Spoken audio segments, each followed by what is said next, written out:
En el programa de hoy tendremos los detalles de cómo se vivió la solemnidad de San Pedro y San Pablo en el Vaticano.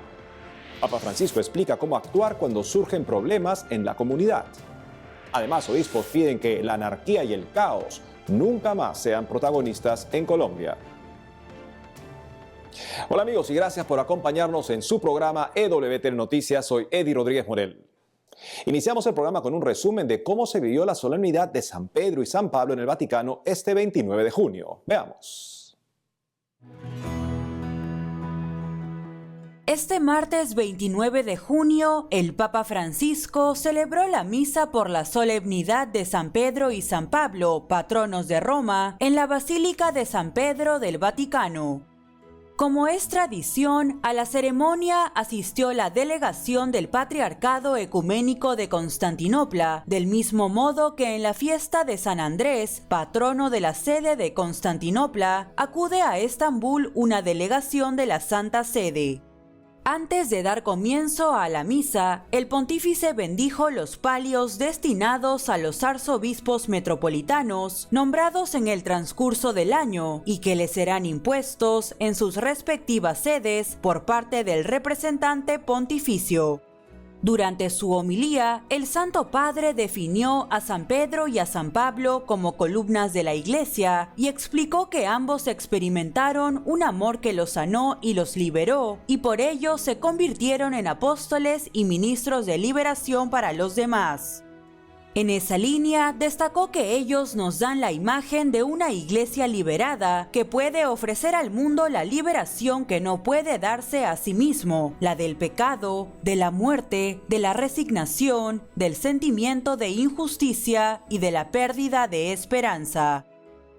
Al término de la celebración eucarística, el pontífice y los integrantes de la delegación del Patriarcado Ecuménico de Constantinopla descendieron hasta la confesión del apóstol Pedro, la capilla situada bajo el baldaquino de la basílica, y rezaron brevemente ante la tumba donde se custodian las reliquias del primer obispo de Roma. Por otro lado, durante el rezo del Ángelus, el Papa Francisco señaló que Jesús quiere que nos la juguemos y demos testimonio.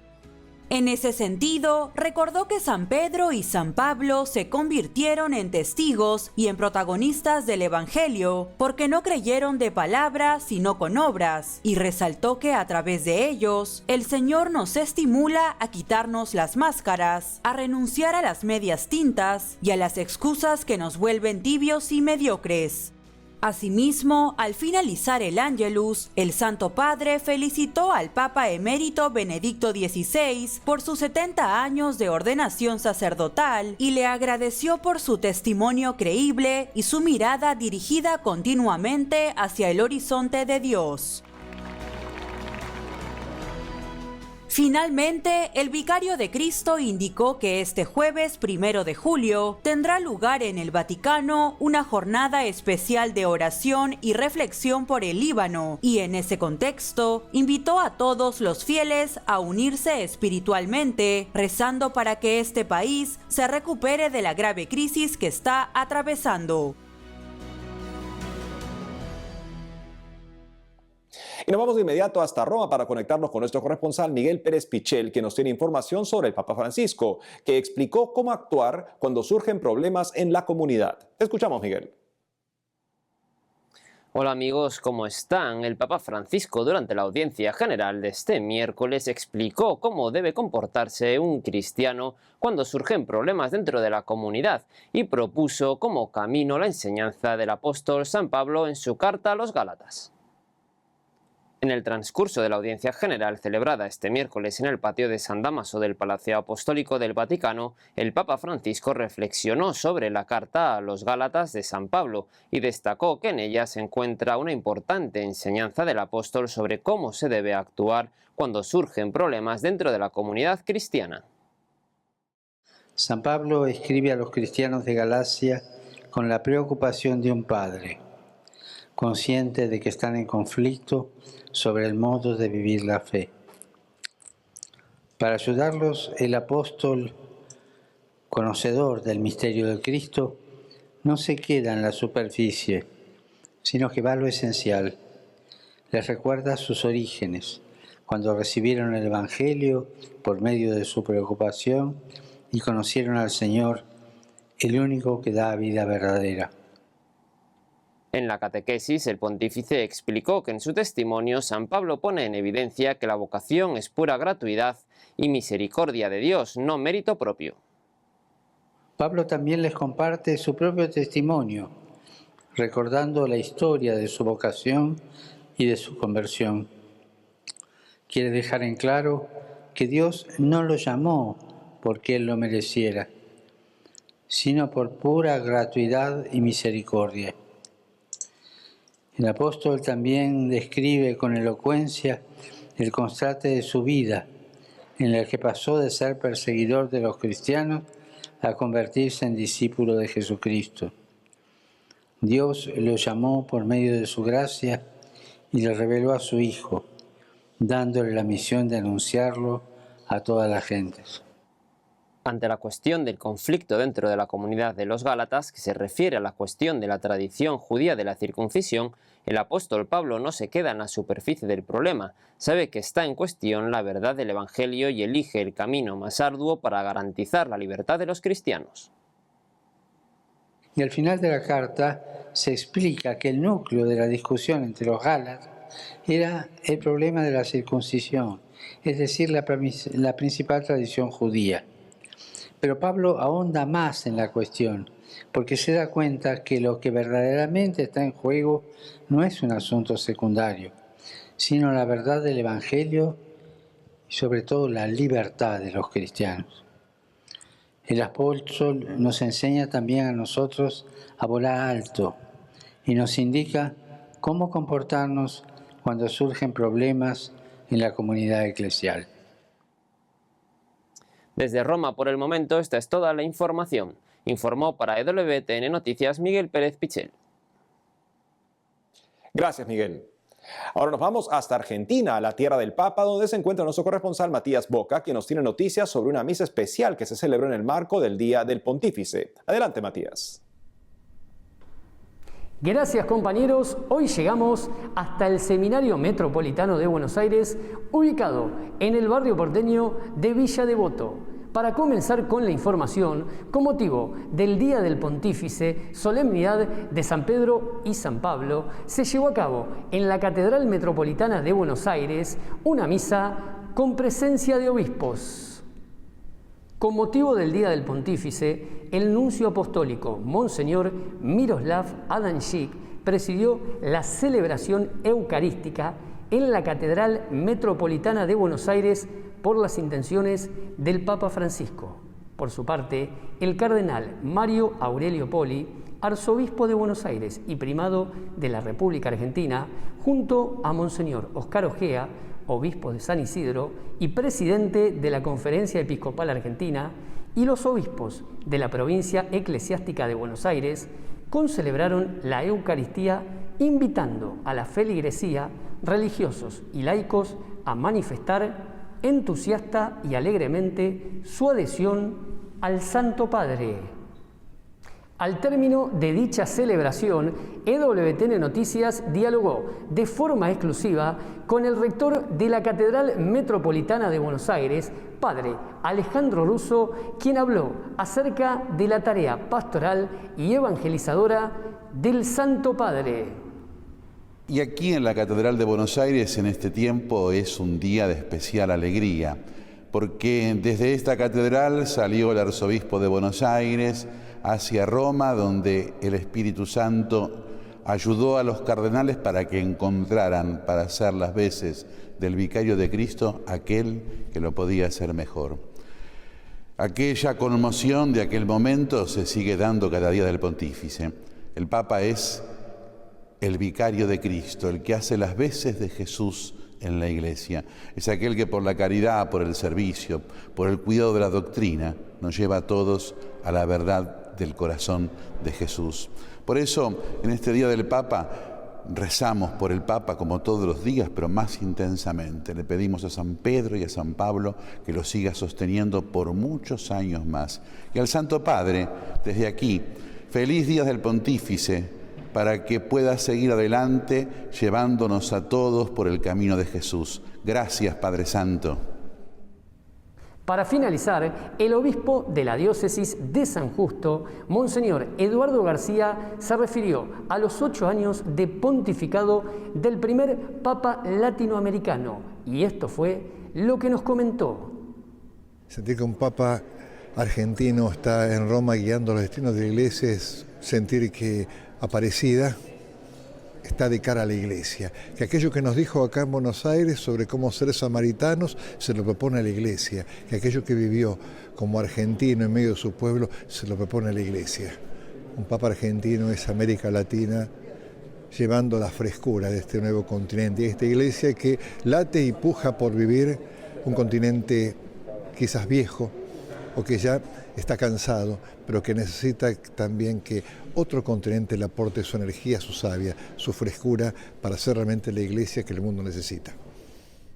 Compañeros y estimados televidentes, acompañamos con la oración al Santo Padre en su misión evangelizadora por todo el mundo. Informó para EWTN Noticias Matías Boca. Adelante, estudios.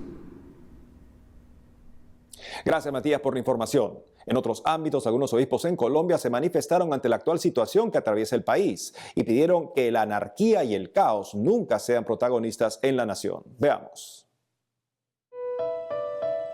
Hace poco, algunos obispos colombianos se pronunciaron ante la coyuntura actual en el país para alentar a la reconciliación, la justicia, la generación de iniciativas responsables y para rechazar todo tipo de violencia. Como se recuerda, desde el pasado 28 de abril, en Colombia se ha desatado el paro nacional, convocado por distintas organizaciones de izquierda, el cual ha generado actos violentos y desmanes en distintas ciudades. En este contexto, el obispo de Pasto, Monseñor Juan Carlos Cárdenas Toro, manifestó que la legitimidad de una propuesta se ve comprometida cuando la violencia se vuelve la protagonista y enfatizó que es necesario que se tutelen las participaciones para que éstas se den en paz, impidiendo así que unos pocos desnaturalicen lo que se quiere construir. Asimismo, exhortó a que nunca más se permitan escenas donde los protagonistas sean el caos y la anarquía en contra de los propios hermanos.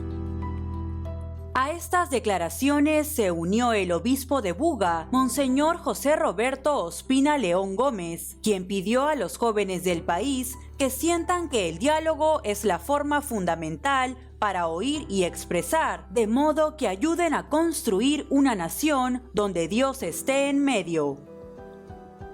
Finalmente, el obispo de Quibdó, en el departamento del Chocó, Monseñor Juan Carlos Barreto, indicó que es verdad que Colombia es uno de los países más desiguales del mundo y que los jóvenes tienen razón al haber decidido salir a la calle a levantar su voz exigiendo el derecho a la educación, al trabajo y a otras oportunidades. No obstante, subrayó que es muy importante que tengan la capacidad para perdonar y también para pedir perdón y construir el cambio del país a través de la justicia social y la reconciliación.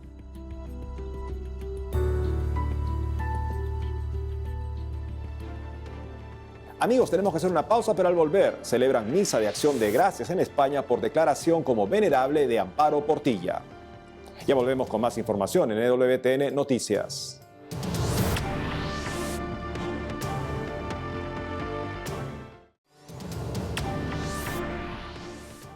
Bienvenidos nuevamente al programa.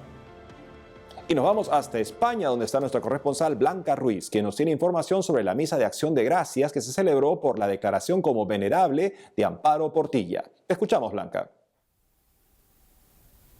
Hola amigos, les saludo desde España, desde donde les traigo las últimas noticias. En concreto, esta semana comenzamos con la celebración de una misa en acción de gracias por la declaración como venerable de Amparo Portilla. Amparo Portilla fue una madre de 11 hijos que murió en Madrid después de sufrir un cáncer. Fue miembro de la obra apostólica familiar. El cardenal Carlos Osoro, arzobispo de Madrid, presidió la misa en acción de gracias por el nombramiento como venerable. Se celebró en la cripta de la Catedral de la Almudena, donde está enterrada Amparo Portilla. También dio gracias porque con su vida Amparo Portilla pregonó la gloria de Dios. Y recordó que seguimos rezando para que esta mujer venerable haga el milagro necesario para que pueda seguir creciendo en el reconocimiento de la Iglesia. También les cuento que el pasado 25 de junio entró en vigor la ley de la eutanasia. Numerosos expertos mostraron su rechazo al respecto. Uno de estos expertos fue Alonso García de la Puente, director del Departamento Psicosocial del Hospital de Cuidados Paliativos Laguna, quien destacó que frente a la eutanasia la verdadera buena muerte es estar rodeado de los tuyos y que la compasión no puede ser terminar con la vida de otro, sino ayudarla a vivir el tiempo que le queda de la mejor manera posible. También recordó que la eutanasia no responde a la necesidad de los pacientes y que, según una estadística publicada por el Instituto Nacional de Estadística de España, tan solo el 3% de los pacientes en situación paliativa solicitan la eutanasia. Y cuando se les proporcionan cuidados paliativos, tan solo un 1% sigue pidiéndola. Y por último, les cuento que recientemente el Congreso de Ministros de España aprobó la ley trans, por lo que comienza su tramitación parlamentaria. La ley incluye la determinación de género. Esta ley incluye la autodeterminación de género, por lo que se podrá cambiar el género en el documento de identificación y el nombre sin que haya informes médicos de ningún tipo. Esto podrá solicitarse desde los 12 años con autorización judicial, de los 12 a los 16 con el consentimiento de representantes legales y después de los 16 años la persona trans podrá ir al registro civil sin que nadie certifique su cambio. Además, se prevé que se prohíban las terapias de conversión, que serán castigadas con multas de hasta 150.000 euros. Ante esta situación, el portavoz de la Conferencia Episcopal Española manifestó su desacuerdo y aseguró que esta ley transforma el sentimiento en categoría jurídica y entroniza la voluntad de poder sin ningún límite objetivo. Además, ignora la realidad sexuada de todas las células del cuerpo y, sobre todo, desprecia a las personas que sufren al proponerles como salida el cambio del DNI. Y con esto les dejamos. Esto es todo desde España. Seguiremos informando. Gracias, Blanca, por la información. Por otro lado, en Estados Unidos, el Comité Pro Vida del Episcopado norteamericano manifestó que el Congreso del país debió rechazar el aborto financiado con impuestos. Veamos los detalles. El Comité de Actividades Pro Vida de la Conferencia de Obispos Católicos de Estados Unidos consideró un grave error el obligar a los estadounidenses a financiar abortos con impuestos, luego de que la Cámara de Representantes del país rechazó la oportunidad hace unos días de votar a favor de prohibir este tipo de subvención. Como se recuerda, el pasado martes 22 de junio, los republicanos de la Cámara de Representantes y los copresidentes del Caucus Pro Vida del Congreso presentaron una moción para forzar el debate y una votación en toda la Cámara sobre el proyecto legislativo HR 18, o Ley de No Financiamiento por Contribuyentes para el Aborto. Sin embargo, al día siguiente, los demócratas de la Cámara de Representantes bloquearon la petición. Frente a este accionar, la subdirectora de comunicaciones del Comité de Actividades Pro Vida del Episcopado norteamericano, Kat Talalas, señaló que la mayoría de los ciudadanos americanos se oponen a usar el dinero de sus impuestos para pagar abortos voluntarios y que, por tanto, el hecho de que la Cámara de Representantes no haya aprobado el proyecto legislativo en cuestión es injustificable.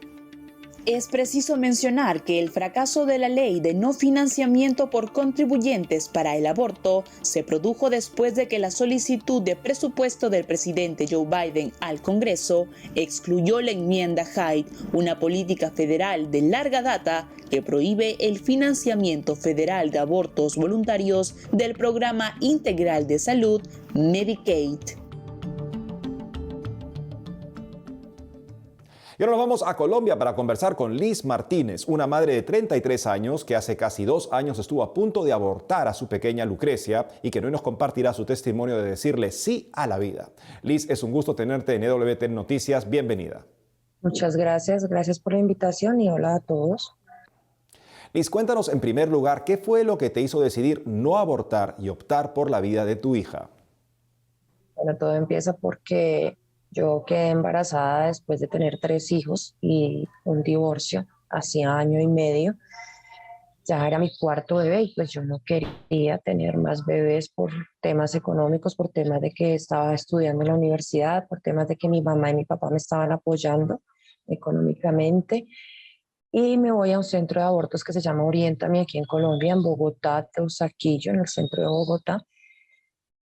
Me hacen una prueba de embarazo porque ellos necesitan corroborar que realmente estás embarazada, luego te hacen una ecografía y luego pasas a hablar con una psicóloga quien te dice que estás embarazada y te da un montón de células. En la ecografía no te dejan ver nada y te dicen que si estás segura de abortar, de que por qué vas a abortar, y uno expone el tema, entonces te terminan de convencer de abortar. Y luego, bueno, saqué la cita para el sábado en la mañana para realizarme el aborto, ya que tenía casi 7 semanas de embarazo y tenía que ser quirúrgico. No podía ser por medio de pastillas, sino tenía que ser quirúrgico.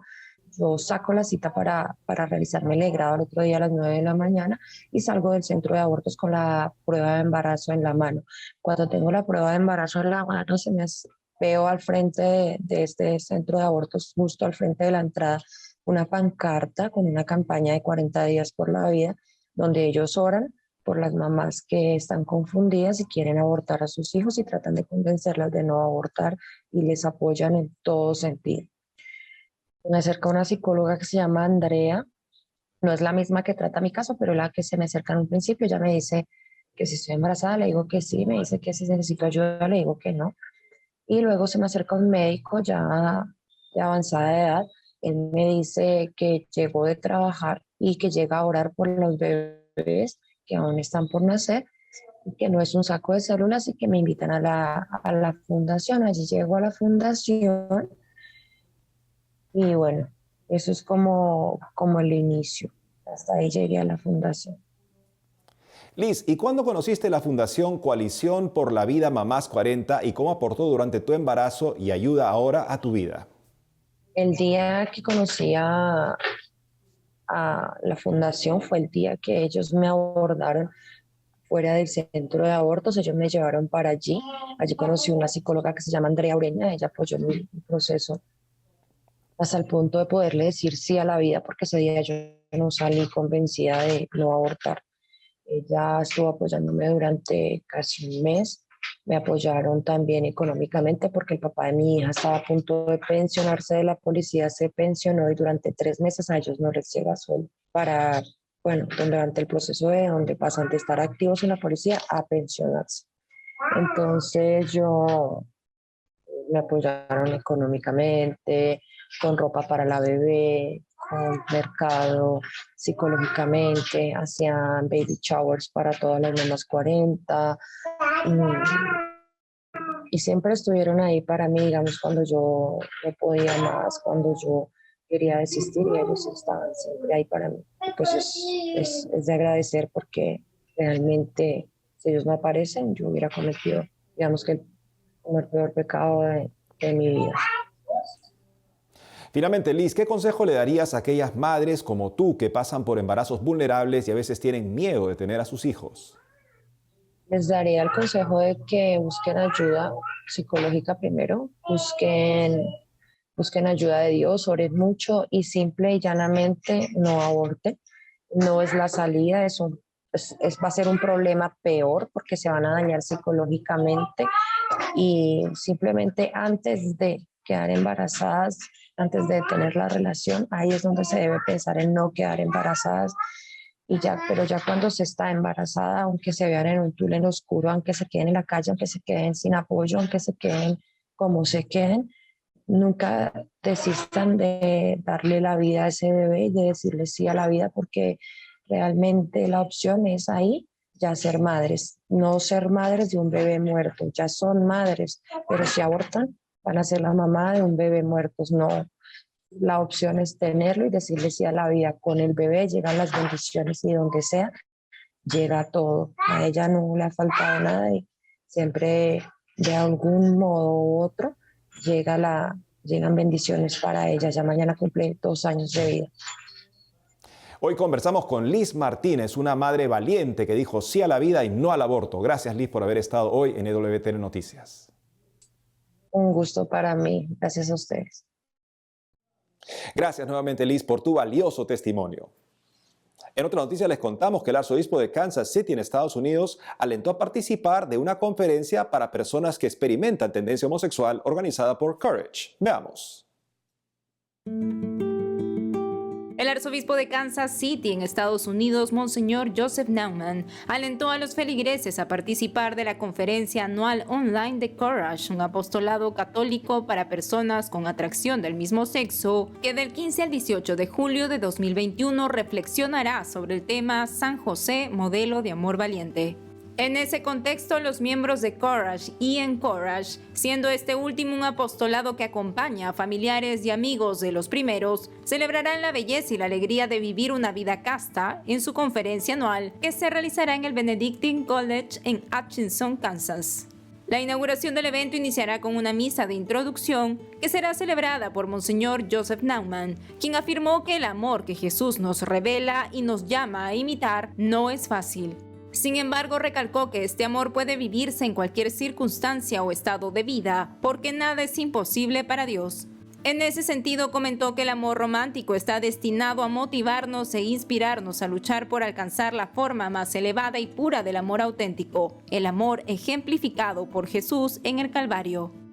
Cabe mencionar que el padre Philip Bochansky, director de Courage International, agradeció la presencia de los obispos y resaltó que esto es un signo importante de la unidad en Cristo Jesús y un reconocimiento de que la misión es parte de la obra apostólica de la Iglesia Universal. Y es todo por hoy, amigos. Gracias por haber estado con nosotros. No dejen de seguirnos en las redes sociales y de lunes a viernes a las 12 del mediodía, hora de Miami, por Radio Católica Mundial en su programa Más que Noticias. Hasta entonces.